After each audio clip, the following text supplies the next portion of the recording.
자, 여러분, 전직 대통령 중에 노태우 대통령을 잘 아시죠? 그분이 병석에서 주님을 영접했다는 그런 이야기를 제가 몇 년 전에 전에 들었던 적이 있습니다. 그런데 저는 그런 생각을 했어요. 정말 그분이 주님을 영접을 하셨다면 지금처럼 건강이 나빠지기 전에 좀 이렇게 의사 표현할 수 있었을 때, 그때 정말 주님을 영접했다면, 예수 믿는 그리스도인이었다면 국민들 앞에서 공식적으로 광주 사태 때문에 광주 사태 놓고 사과를 하셨으면 어땠을까, 그런 생각을 해보게 되었습니다. 그랬다면 정말 그분이 주님을 영접한 것이 확실히 맞을 텐데, 또 그로 인해서 하나님이 큰 영광을 받으셨을 텐데, 그런 생각을 해보게 되었어요. 제가 오늘 설교 주제가 광주 사태 이야기는 아니고요. 노태우 전 대통령이 연설할 때마다 이런 말을 자주 하셨죠. 나 이 사람 믿어주세요 라는 말입니다. 여러분 기억나시죠?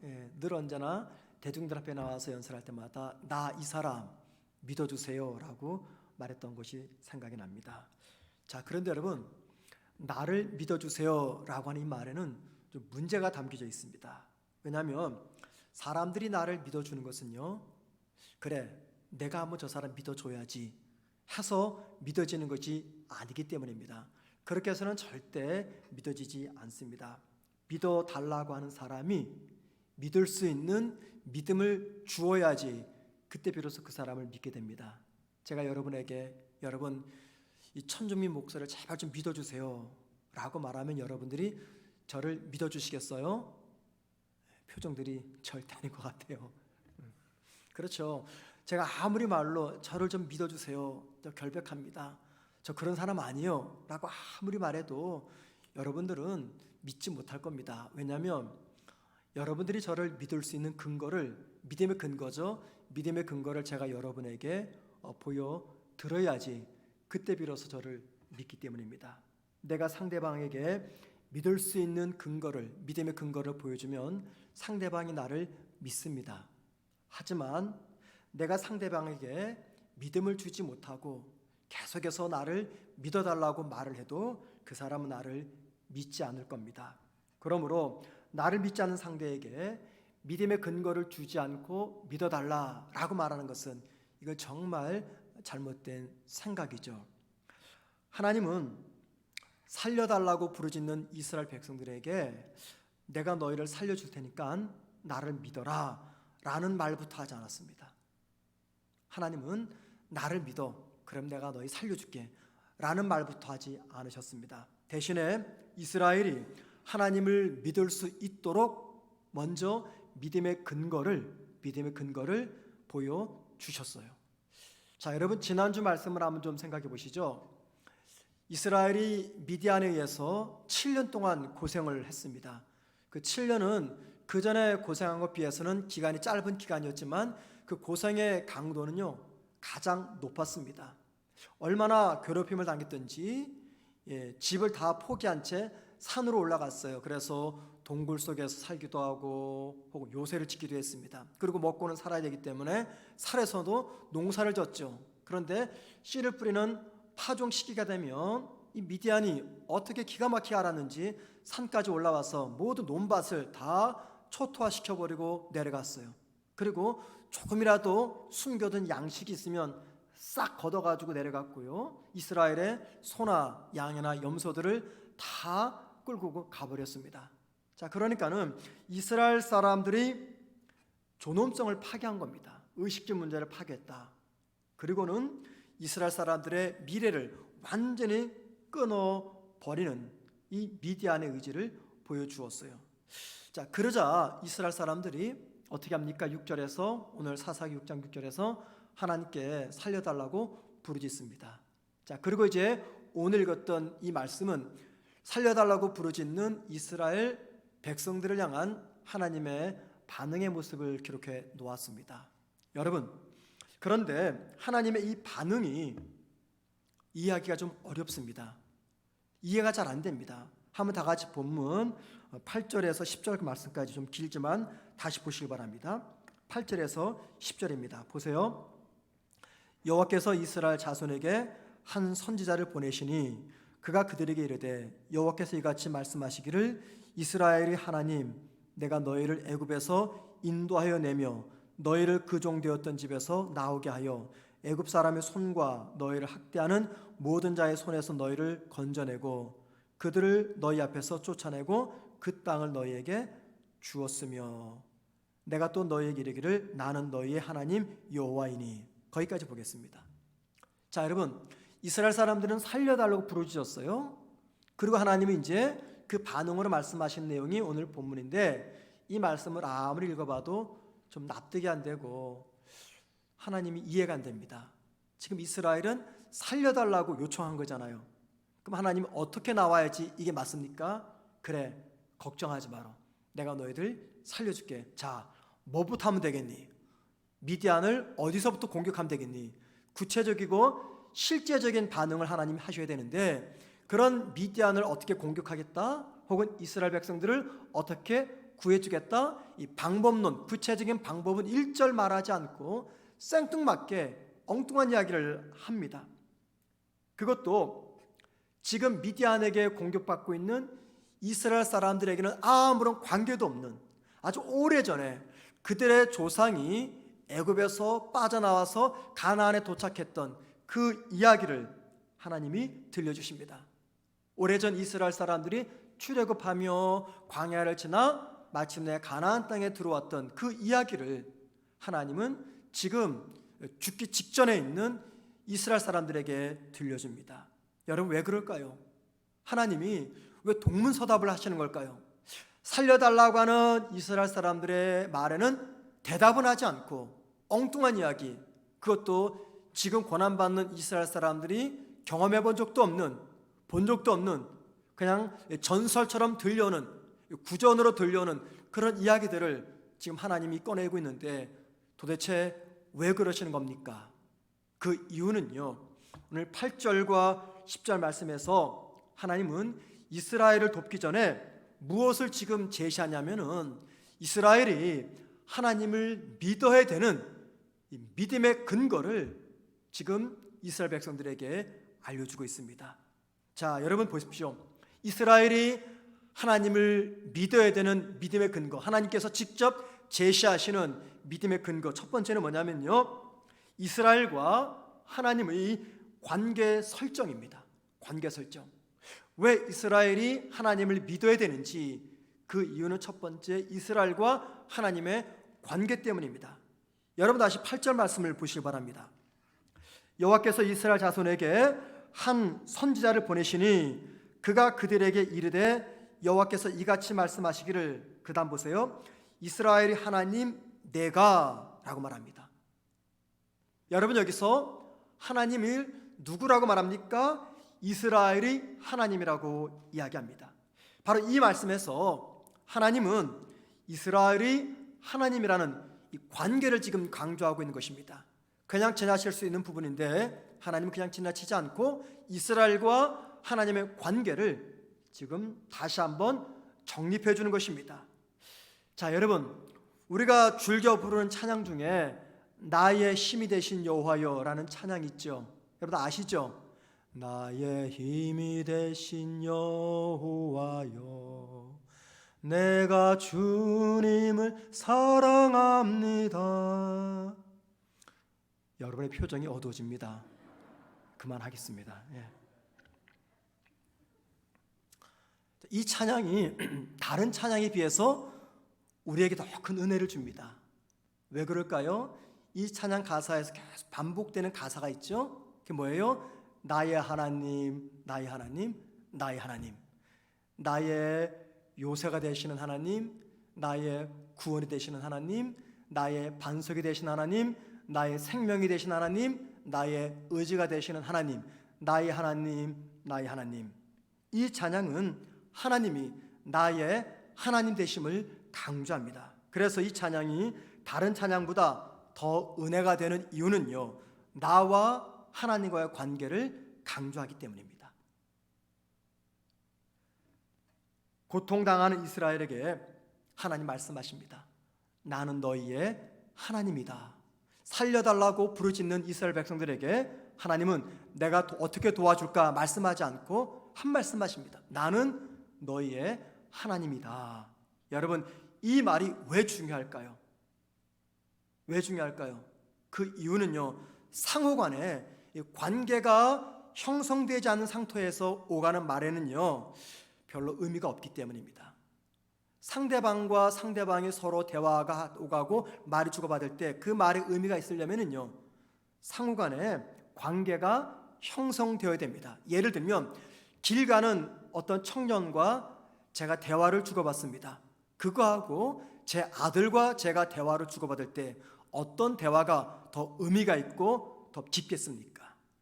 당연히 제 아들과의 대화입니다. 왜요? 제 아들과 저는 부자지간의 관계라는 상호 관계가 형성되었기 때문이죠. 관계가 형성된 다음에 주고받는 대화에는요 정말 중요한 의미가 담겨져 있습니다. 그래서 지금 하나님은 이스라엘 사람들이 하나님을 믿어야 될 그 믿음의 근거로서 하나님과 이스라엘의 관계를 말씀하고 있습니다. 저나 여러분이 살다 보면은 이스라엘 백성들처럼 고난 중에, 아픔 중에 하나님께 도움을 구할 때가 종종 있습니다. 그때 저와 여러분이 놓치지 말아야 될 것, 그게 뭐냐면 나와 하나님과의 관계 설정입니다. 자, 보세요. 만약에 저와 여러분이 하나님에게 도와달라고 간청을 할 때 나와 하나님과 관계를 정확히 모르면 어떤 일이 벌어질까요? 쉽게 낙심하거나 상처를 받습니다.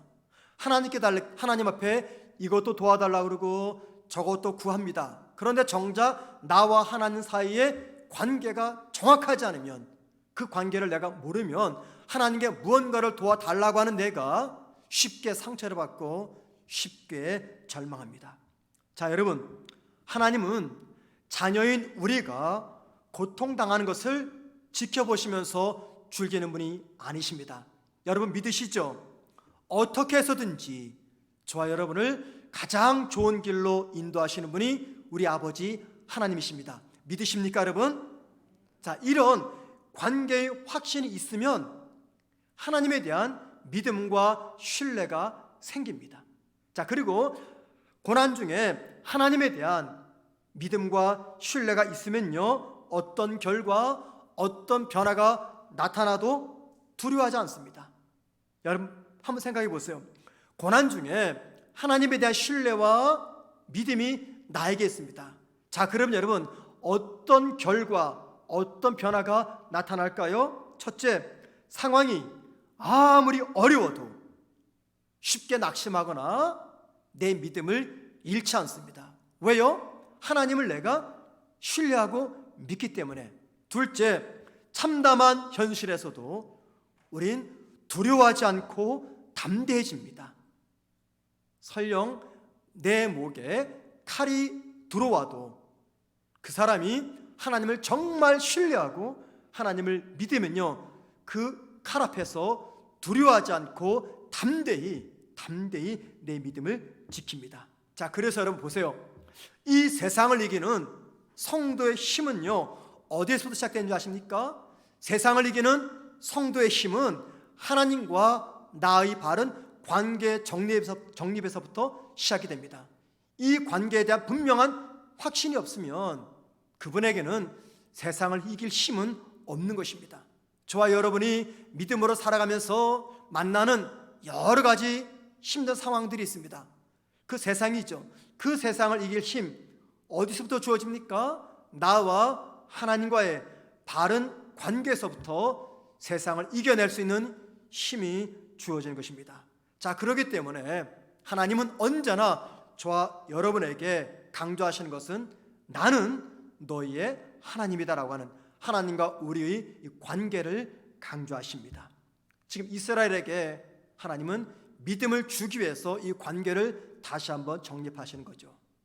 두 번째, 하나님은 이스라엘과 당신의 관계를 정립한 다음에 이스라엘이 왜 하나님을 믿어야 되는지 이제 그 이유를 말씀해 줍니다.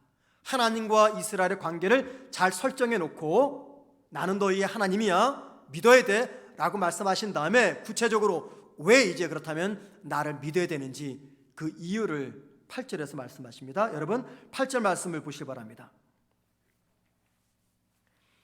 여호와께서 이스라엘 자손에게 한 선지자를 보내시니 그가 그들에게 이르되 여호와께서 이같이 말씀하시기를 이스라엘의 하나님 내가 그다음 보세요. 내가 너희를 애굽에서 인도하여 내며 너희를 그 종 되었던 집에서 나오게 하여.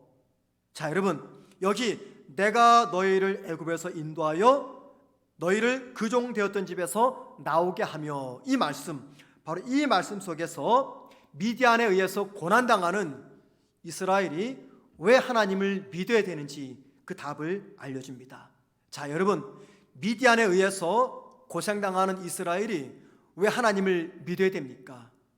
그 이유는요, 하나님은 미디안보다 더 강한, 아니 미디안이 감히 덤빌 수 없는 강대국이었던, 마치 계란으로 바위를 향해 던지는 식으로 그렇게 약했던 미디안보다 더 강한 그 애굽의 압제로부터 그들의 조상을 구원한 다음에 가나안 땅으로 인도하신 분이 하나님이기 때문에 미디안에 의해서 고난당하는 이스라엘이 하나님을 믿어야 된다라고 말씀하는 것입니다. 여러분 하나님이 지금 이스라엘 사람들에게 왜 하나님을 믿어야 되는지 믿음의 근거를 제시합니다. 그들의 조상 이스라엘을 애굽에서 건져내서 가나안 땅까지 정착시킨 분이 바로 하나님이셨기 때문입니다. 자 이렇게 하나님은 이스라엘이 당신을 믿어야 될 믿음의 근거를 말씀한 다음에 오늘 본문 10절에서 이렇게 말합니다. 보세요. 너희가 거주하는 아무리 사람이 땅의 신들을 두려워하지 말라. 아무리 사람을 두려워하지 말고 아무리 신들을 찾아가지 말라, 그 말입니다. 여기 아무리 사람이란 가나안 사람입니다.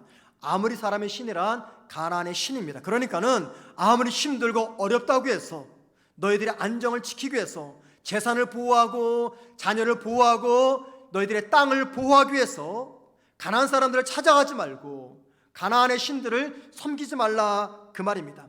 왜냐하면 하나님이 과거에 이스라엘을 애굽으로부터 보호하셨다면 오늘도 너희들을 보호하시기 때문이다, 그 말이죠. 자 그런데 여러분 하나님의 이 약속의 말씀에 대한 이스라엘의 반응이 이제 10절 뒷부분에 나옵니다. 10절 맨 뒷부분 보십시오. 너희가 내 목소리를 듣지 아니하였느니라. 가나안 사람을 찾아가지도 말고 가나안 신도 찾아가지 말고 의지하지 말고 신뢰하지 말아라 라고 말씀하셨던 하나님의 말씀을 이들이 지키지 않았다라고 말합니다. 자 여러분 여기 10절의 맨 끝에 말씀은요, 지금 이스라엘이 미디안에게 고통을 당하는 이유를 하나님이 말씀하십니다. 미디안에게 고통당하는 이건 무엇입니까? 하나님께서 말씀하셨던 것, 가나안 사람들을 찾아가지 말고 가나안의 신을 섬기지 말라고 했던 그 하나님의 명령을 이스라엘 사람들이 어겼기 때문입니다. 그런데 여러분 바로 이 말씀, 가나안을 신뢰하지 말고 가나안 신을 섬기지 말라, 이 말씀은요 이스라엘이 미디안에 의해서 고통당하는 이유뿐만이 아니라 과거에도 수없이 이스라엘 사람들이 이방 민족에 의해서 고통을 당했던 원인들입니다. 이유입니다. 10절에서 처음 나온 말이 아닙니다.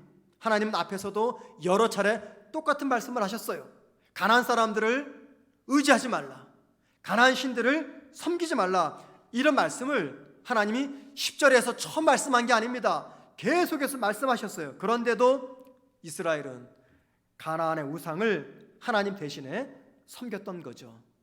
자 여러분 저는요 오늘 말씀을 준비하면서 이런 생각을 해보게 되었습니다. 이스라엘이 가나안의 우상을 버리고 하나님을 섬기는 게 이게 그렇게 어려운 일이었나? 여러분 이게 그렇게 어려운 일입니까? 가나안의 우상을 섬기지 않고 하나님만을 섬기는 건 이게 그렇게 어려운 일입니까? 그래서 이스라엘 사람들이 이 하나님 말씀을 지키지 못한 것입니까?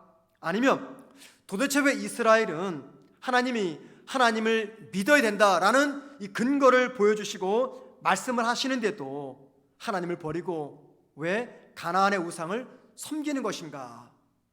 이스라엘이 하나님을 믿어도 달라지는 것이 없어서 이들이 하나님을 버린 것인가?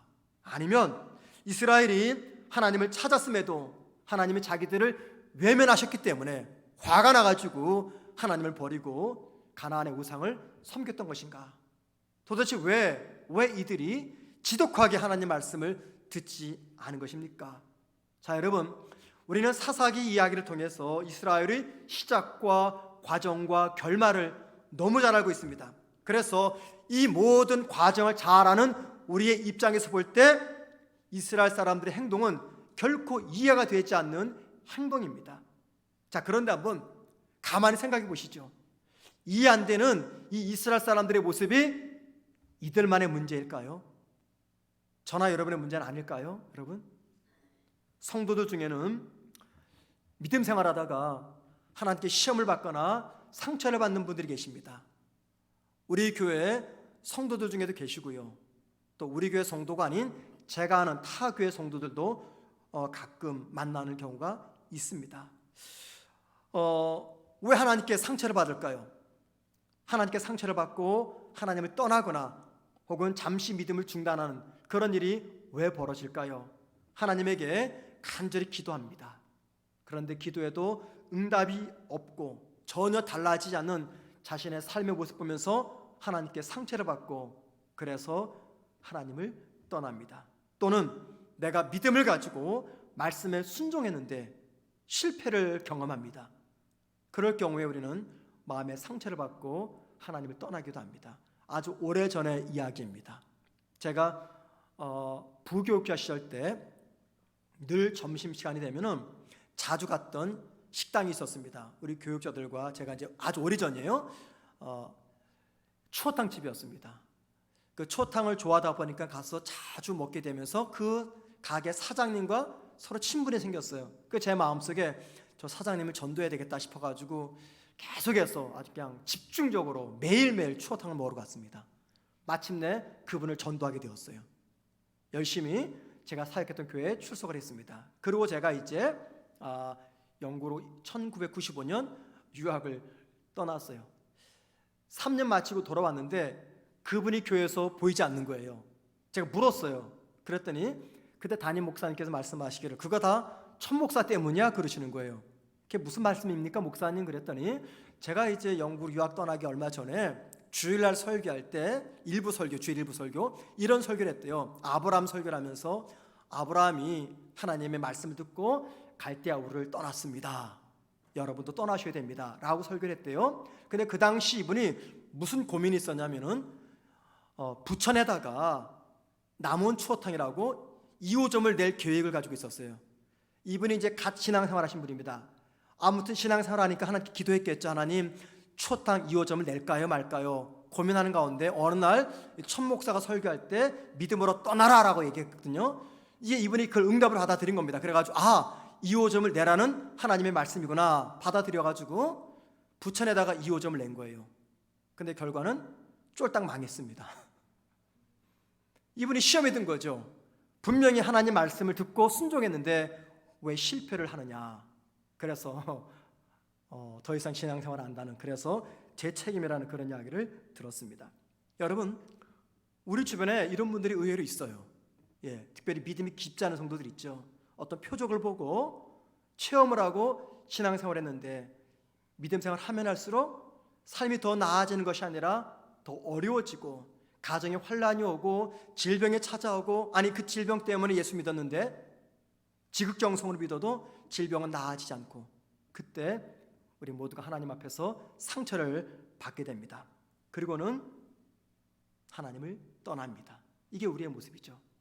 자, 그런데 여러분 이스라엘의 경우는 다릅니다. 달라도 너무 다릅니다.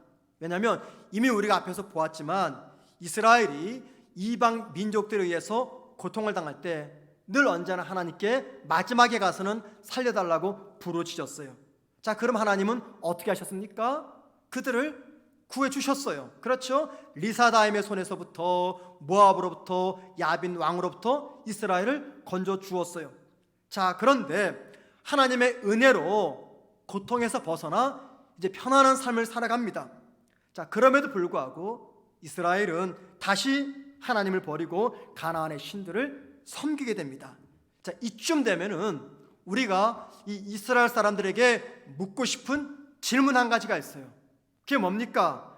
아니 도대체 당신들은 무슨 생각으로 어떻게 되먹은 인간이기에 하나님의 은혜를 그렇게 끊임없이 받으면서도 하나님을 버리고 다시 우상을 섬기는 겁니까? 라는 이 질문을 이 이스라엘 사람들에게 던지고 싶어요.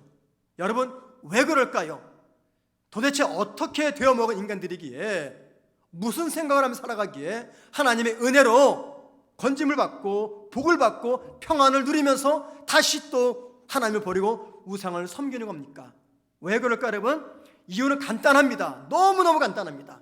다른 데 없습니다. 그것은요, 이스라엘은 죄인들입니다. 죄인들이에요. 죄인들로서 여전히 죄의 속성과 죄의 원리에서 벗어나지 못하고 있는 거예요. 이게 저와 여러분의 이야기죠. 이스라엘 사람들은 죄적인 생각, 죄적인 가치, 죄적인 개념, 죄적인 원리, 죄적인 방법을 따라서 살아갔기 때문입니다. 누구를 막론하고 하나님의 은혜를 경험하면 그 사람은 반드시 바뀝니다. 변합니다. 누구를 막론하고 하나님의 은혜를 경험하면 그 순간은 바뀝니다. 자, 그런데 문제는 뭐냐면 어느 정도 시간이 지나가게 되면은요, 어떻게 하게 돼요? 받은 은혜가 무색하리만큼 다시 한번 또 죄의 원리, 죄의 가치를 따라서 살아갑니다. 바로 이것이 인간의 본능입니다. 그래서 오늘 본문에 나오는 이스라엘 사람들, 우리가 묻고 싶은 사람들, 도대체 무슨 생각을 가지고 하나님 그런 은혜를 받았으면서도 하나님 대신에 우상을 섬기는 겁니까? 라고 묻고 싶은 그 이스라엘의 모습이 바로 저와 여러분의 모습이라는 것입니다. 여러분, 이스라엘의 모습에서 우리가 화들짝 놀라는 장면이 있어요. 깜짝 놀라는 장면입니다. 그게 뭐냐면, 자, 이스라엘은요, 힘들고 어렵고 고통스러울 때마다 누구를 찾아갔습니까? 하나님을 찾아갔어요. 물론 맨 마지막에 찾아갔죠. 그 전에는 그들이 섬겼던 가나안의 신을 찾아갔다가 이게 해결이 안 되니까는 최종적으로 하나님을 찾아갑니다. 최종적으로 하나님 앞에 나아가서 하나님께 살려달라고 은혜를 구하죠. 자, 그래서 하나님은 그들을 불쌍히 여기셔서 은혜를 베푸시고 적군으로부터 구원하십니다. 자녀의 복, 물질의 복, 건강의 복, 여러 가지 복을 주십니다. 그들의 삶을 형통하게 하셨어요. 자, 그러면 여러분, 이제 남은 일은 뭡니까? 하나님의 은혜로 형통케 하는 복을 받았습니다. 물질의 복도 받고 건강의 복도 받고 사업의 복도 받았어요. 이제 남은 일이 무엇입니까? 그것은요, 자신들에게 복을 주신 하나님을 잘 섬기는 겁니다. 이거밖에 남은 게 없어요. 자, 그런데 충격적인 일은 무슨 말이냐면은 이 이스라엘은요, 하나님께서 베푸신 그 복을 지키기 위해서 하나님이 아닌 우상을 섬겼다는 것입니다. 여러분, 이게 충격적인 사실이에요. 하나님의 은혜로 복을 받았어요. 그런데 하나님께 받은 그 복을 지키기 위해서 이스라엘 사람들은 우상을 찾아가고 우상을 섬깁니다. 이게 얼마나 충격적인 일입니까? 하나님이 주신 복을 지키기 위해서 그들이 겪었던 고통의 원인, 그게 뭐예요? 우상이잖아요. 우상은요, 그들이 겪었던 고통의 원인이에요. 그런데 하나님이 베푸신 복을 지키기 위해서 그들에게 고통을 주었던 그 고통의 원인인 우상을 찾아가서 우상을 섬깁니다. 여러분, 이 모습이 상상이 되세요? 상상이 되십니까? 왜 이런 일이 일어날까요? 그 이유는요, 전형적인 죄인의 모습이기 때문입니다. 자, 여러분, 이제 말씀을 통해서 저와 여러분의 모습을 보십시다. 이게 바로 우리의 모습이라는 거예요. 우리도 마찬가지입니다. 우리도 삶이 힘들고 어려우면 제일 먼저 어디로 찾아옵니까? 기도의 자리로 찾아와요. 기도의 자리로. 적어도 우리가 하나님 믿는 성도이기 때문에 삶 속에서 고난이 찾아오면 제일 먼저 찾아오는 게 기도의 자리입니다. 혹은 우리 도구기도팀에다가 기도를 부탁을 합니다. 혹은 목회자들에게 기도를 부탁하고 세론들에게, 셀장에게 기도 부탁하고 나도 힘써서 새벽 예배, 금요 기도에 참석합니다. 그리고는 그 기도의 자리에서 하나님께 은혜를 달라고, 회복의 은혜를 달라고 열심히 기도하며 은혜를 구합니다. 건강의 회복을 받고, 시험의 합격의 복을 받고, 물질의 복을 받고, 사업이 잘 되고 취직하는 그러한 복을 구하고 받습니다. 하나님은 우리의 기도를 들으시고 다양한 형태로 우리에게 은혜를 내리시며 마침내 우리가 간절히 원했던 것을 얻게 됩니다. 고난도 물려갑니다. 건강도 회복이 됩니다. 자녀도 잘 됩니다. 사업도 잘 됩니다. 물질적으로도 어려움도 없습니다. 다양한 은혜를 받습니다. 자, 여러분, 이제 그 다음에 어떻게 해야 됩니까? 하나님의 은혜로 내가 복을 누려요. 하나님의 은혜로 위기가 사라졌습니다. 하나님의 은혜로 건강이 회복이 됐습니다. 하나님의 은혜로 사업이 잘 됩니다. 하나님의 은혜로 대학에 합격을 하고 취직이 됐어요. 이제 어떻게 하시겠습니까? 어떻게 하겠어요? 그 다음에는요, 받은 은혜 감사해가지고 이전보다 더 열심히 기도하고, 더 열심히 헌신하고, 더 열심히 하나님을 사랑하고 충성 봉사해야 됩니다. 그런데 여러분, 현실은 어떤지 아십니까? 하나님의 은혜로 문제가 해결되면요, 그 다음 날로 기도가 끝납니다. 문제가 찾아왔을 때는 눈물 콧물 다 쏟으면서 기도 자리 찾다가 문제가 해결되면요, 어지러운 거 사라져버려요. 그러면은 목사는 이런 생각이 드는 거죠. 아, 이제 문제가 해결됐구나 라는 생각이 드는 겁니다. 이게 우리의 모습 아닙니까, 여러분?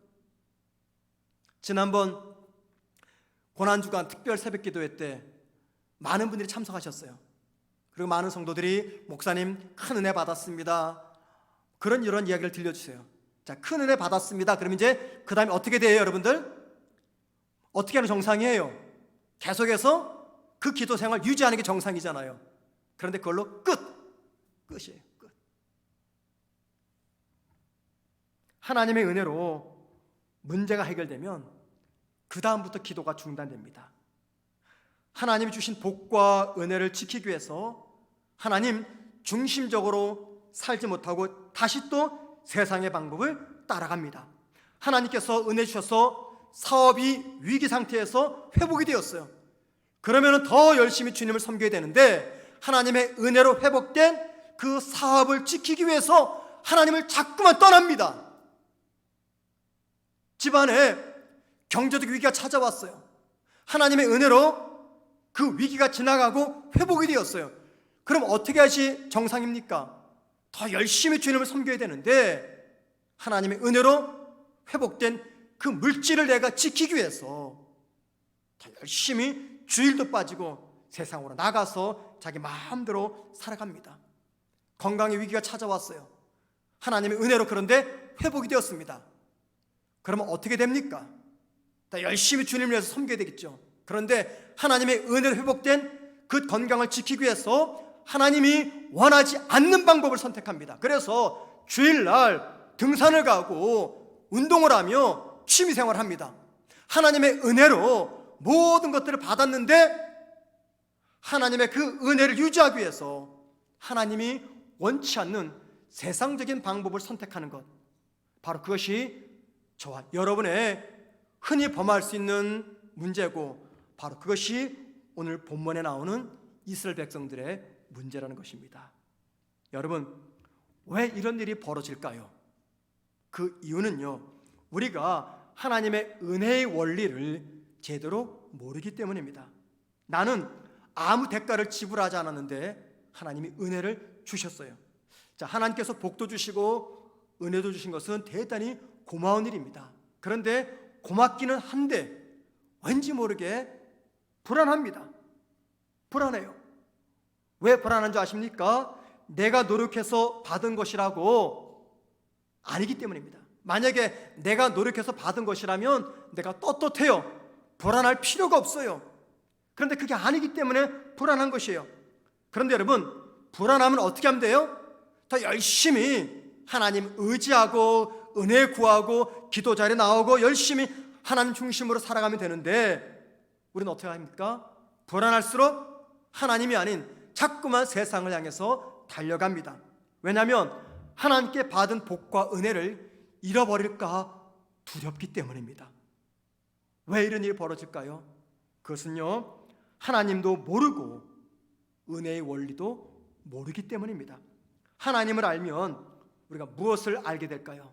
우리가 하나님을 알게 되면 무엇을 알게 될까요? 내가 누리는 모든 것들은 다 전부 다 하나님의 은혜임을 알게 됩니다. 그리고 하나님께 주신 그 은혜는 결코 초라함과 소멸됨이 없다는 것도 알게 됩니다. 그러나 하나님을 모르면 불안합니다. 왜 그럴까요? 하나님께서 마음을 바꾸셔가지고 기껏 주신 복을 다시 빼앗아갈까 봐 이게 두려운 겁니다. 여러분, 하나님이 주신 복은 절대 하나님 빼앗아가지 않습니다. 그런데 하나님을 모르게 되면 이런 불안함이 우리에게 찾아오는 거예요. 하나님께서 나에게 은혜를 주신 거 이거 또 빼앗아가지 않을까, 그런 불안한 마음이 생깁니다. 자, 그래서 이 불안한 마음을 극복하기 위해서 우리는 어디로 달려갑니까?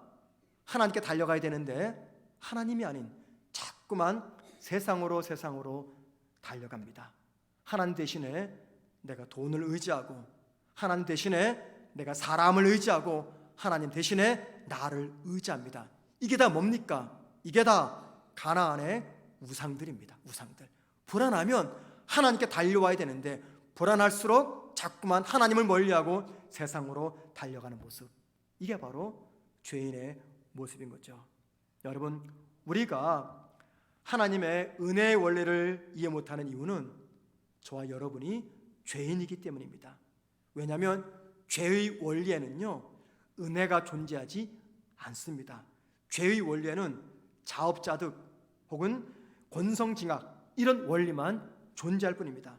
내가 상 받을 짓을 하면 상을 받고, 내가 벌 받을 짓 하면 벌을 받는 것, 이게 바로 죄의 원리입니다. 이것은 은혜의 원리가 아닙니다.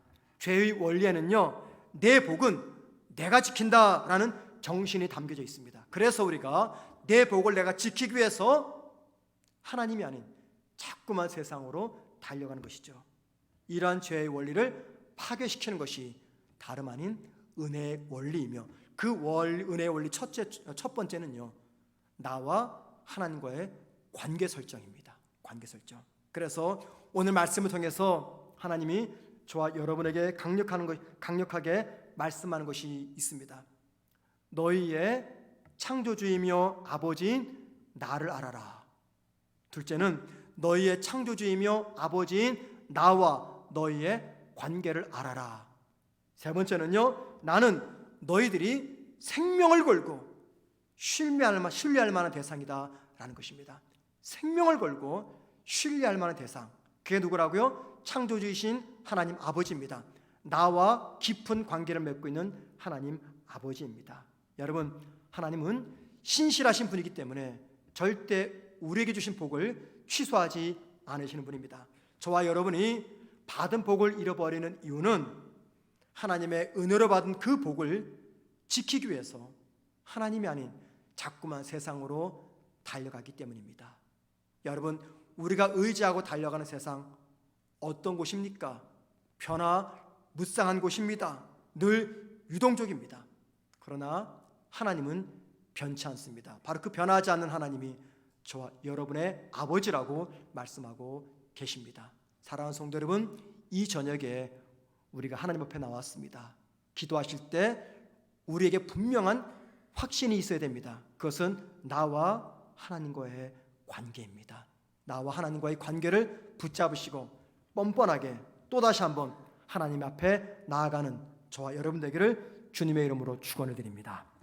자, 여러분, 오늘 함께